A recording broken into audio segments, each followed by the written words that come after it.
Pour ce premier jeu, qui est un débrief participatif, on a un travail préparatoire qui va être soit d'imprimer sur des feuilles A2 ou A1 chacun des 8 octants et des expressions, soit plus simplement rédiger sur 8 feuilles de paperboard les 8 intitulés d'octants et les 6 expressions qui définissent chacun.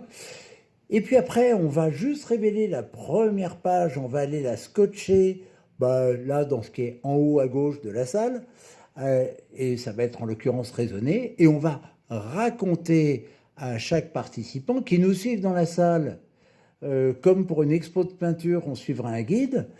Donc on va raconter la page raisonnée à nos 8 participants qui vont nous suivre tout autour de la salle. Au fur et à mesure qu'on vient scotcher, évaluer, on va raconter, évaluer, puis administrer, réaliser. Et quand on aura, à la fin, on aura scotché les 8 octants et raconté les 8 octants.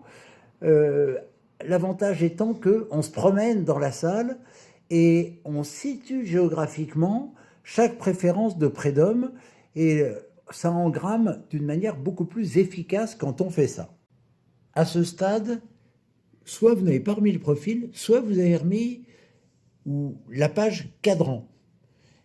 En tout cas, vous allez demander à chacun, maintenant qu'on a fait le tour des octants, d'aller se positionner géographiquement là où il pense être sa préférence.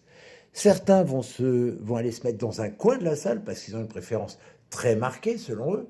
D'autres vont se positionner plutôt au milieu. En tout cas, ce qui est très enrichissant là-dedans, c'est que les différences deviennent géographiques et on voit l'écart entre quelqu'un qui est très cortex gauche et quelqu'un qui est très limbique droit, parce qu'il y en a un qui est dans un coin de la salle, l'autre à l'opposé.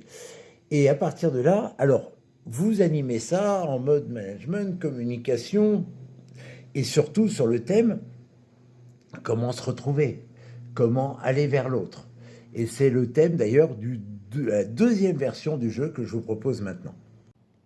Alors, pour jouer au monde de l'autre, là, on va aller se placer géographiquement sur sa première préférence cadran. J'ai fait ça avec 17 personnes la dernière fois. Il y en avait 8 qui étaient limbique gauche. Et puis, il n'y en avait que 4 qui étaient cortex gauche. Bon.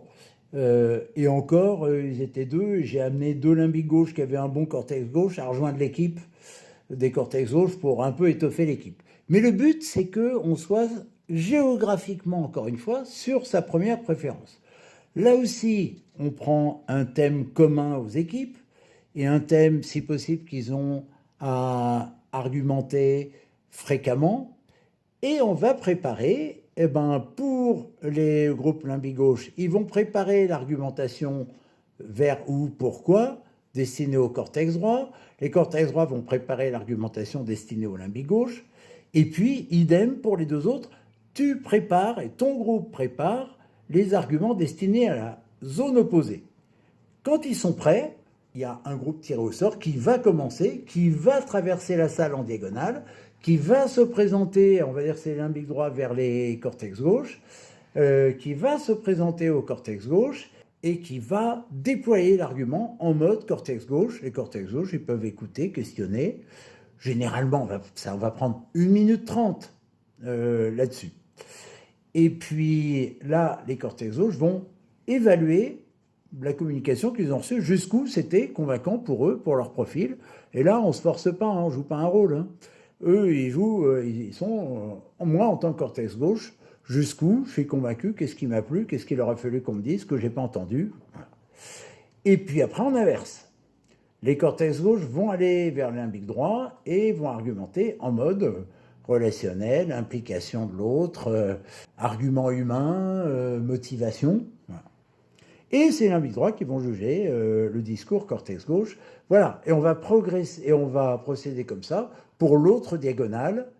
Et c'est assez concret, assez marrant, mais très instructif.